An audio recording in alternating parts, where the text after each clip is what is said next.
तो इश्क हो ही गया। भाग 12। अंतिम की बात से मुस्कुराती राधा अपने सहेलियों के पास चली आई और अंतिम पहुंच गया एक माझी के पास। वो माझी से बात कर राधा और उसकी सहेलियों को इशारे से बुलाया। शाम होने को है, क्यों ना नाव से आप लोगों को गंगा आरती दिखाई जाए। अंतिम जैसे ही कहा, राधा की सहेलियां खुशी से उछल पड़ी और राधा को गले लगा ली। वाह, तेरा पति कितना अच्छा है, अंजलि खुशी से बोली। उसकी बात पर राधा मुस्कुराकर अंतिम की ओर देखने लगी। कुछ ही पल में माझी उन्हें एक एक कर नाव में सहारा देकर बिठाने लगा। राधा और अंतिम नाव की आखिरी पंक्ति में बैठे हुए थे और राधा की सहेलियां उनके आगे। शाम का पहला पहर है और चल पड़ी उनकी नाव। गंगा की शांत धारा में जैसे ही अपनी गति को लिए आगे बढ़ी, माझी के चप्पू चलाने से गंगा के जल में हल्की हल्की तरंगें उठने लगीं, जिससे उसमें आसमान का बिंब देखना मुश्किल सा हो गया। अंतिम अपनी आंखें घुमाकर हर ओर एक एक कर देख रहा था। गंगा घाट के ठीक सामने गंगा का दूसरा छोर मौजूद था। जैसे वो टकटकी लगाए बस सामने घाट की ओर देख रहा है।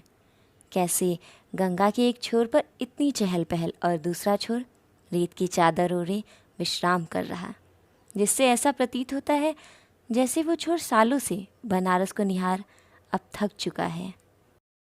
गंगा में उनके नाव का प्रतिबिंब लहरों के कारण लुकती छिपती सी दिखाई पड़ती है। सामने घाट की ओर देखने पर गंगा आरती की तैयारियां शुरू थी। आरती के कुछ वक्त पहले ही लोग वहां मौजूद थे। कैसे छोड़ सकते हैं एक मौका भी आरती देखने का। राधा धीमे से मुड़ अंतिम की ओर देखी तो उसका पूरा ध्यान तो सिर्फ और सिर्फ बनारस की ओर था। जैसे वो आज बरसों बाद कोई सवाल कर रहा। राधा जानना चाहती थी आखिर अंतिम क्या सोच रहा।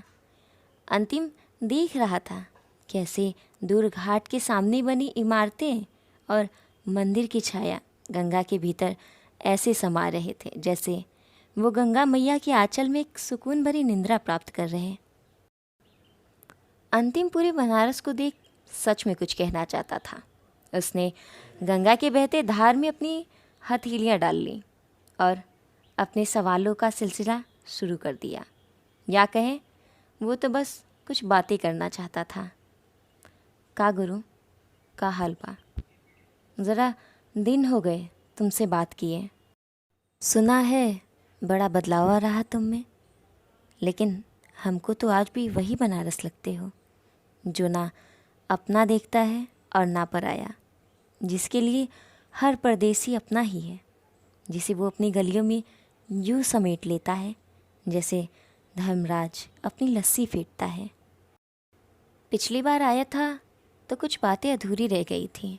शायद हम ही जल्दी में थे, वरना घाट के उन पत्थरों पर बैठे कब कोई वक्त देखता है।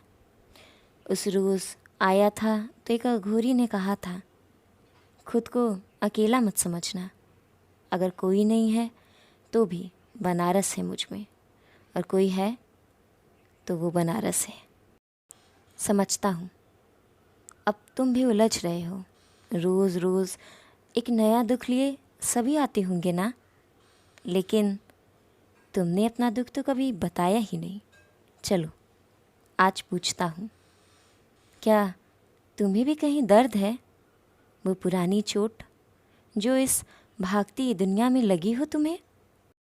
शायद नहीं, क्योंकि तुमसे तो कोई भागता ही नहीं। भागता तो सब हमसे है। अब तुमसे क्या छुपा है? पिछले मर्तबा एक घाव मिला है जिसका दर्द अब और सहा नहीं जाता। पिताजी से बात किए अब 5 बरस हो गए। आज भी हमको देख मुंह फेर लेते हैं। उनका मानना है अब शगुन होगा हमारा शक्ल देखने से। हमने उनकी हर बात मानी है, सिर झुकाए सुना है एक एक डांट। लेकिन वो बात तो सुनी होगी ना, महादेव भी जब विष पीने गए थे तो माँ पार्वती ने उनके कंठ पर हाथ रखा था ताकि विष कंठ से नीचे ना उतरे। हमें भी चाहिए कोई जो हमारे भीतर पनपे विष को कहीं कंठ में ही रोक दे। दर्द होता है, तकलीफ़ में है हम। रोज़ एक ही बात से आंखें बंद होती है, बस अब कल आंखें ना खुलें। हमें मालूम है इससे कईयों को खुशी होगी, खासकर हमें। भैया को गए महीनों हो गए हैं, लेकिन उनकी याद एक टीस की तरह उठती है मन में। लोगों का कहना है भैया की पत्नी हमें पसंद आई, इसीलिए हमारी हाय लगी है उन्हें और हम खा गए अपने अर्थ भैया को। क्या सच में हम इतने गिरे हुए इंसान हैं? तुम ही बता दो ना बनारस, क्योंकि अब हमारे पास कोई जवाब ही नहीं बचा। अच्छा सुनो, कितना अच्छा हो अगर एक दिन सबकी नींद खुले तो हमें नींद मिल जाए जन्मों जन्मांतर की।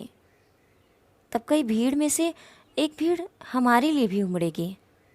कई दिखावे के लिए छाती पीटेंगे, कई आंसू बहाएंगे। शायद माँ एक कोने घर के आंगन में हमें अर्थी पर लेटा देख खुद को संभाल नहीं पाएगी, लेकिन चाची है ना, वो उन्हें वापस ठीक कर देंगी। लेकिन चाची, क्या वो संभाल पाएंगी खुद को? लेकिन अच्छा है ना, आखिरकार पापा को यही चाहिए, हम उनके आगे ना आए। तब जब राम के नाम के साथ हमारी अर्थी को 4 जन मिलके कांधा देंगे और उसी सुर के साथ जब हमें उस घर से विदा कर दिया जाएगा, तब दोबारा पापा को हमें देखने की ज़रूरत नहीं होगी। हमारे घर के सामने वाली वो गली जहाँ हम हमेशा बचपन में खेला करते थे, वहाँ के सभी हमारे बिछड़े दोस्तों को एक बार फिर याद आएंगे।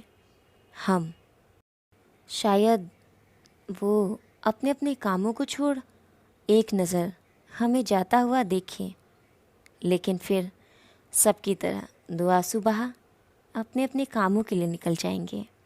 चौरसिया पान की दुकान पर तब किसी अखबार की चर्चा नहीं होगी, सबकी ज़ुबान पर हमारा नाम होगा। यही कहेंगे कितना अच्छा था, है ना? शायद तब सबको ये बात सच में आभास होगी।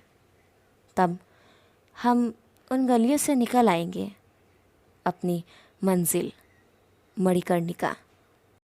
अनेकों चिताओं के बीच एक जगह हमारे लिए बनाई जाएगी, जिसके बाद हम भी भस्म बन गंगा में बहा दिए जाएंगे।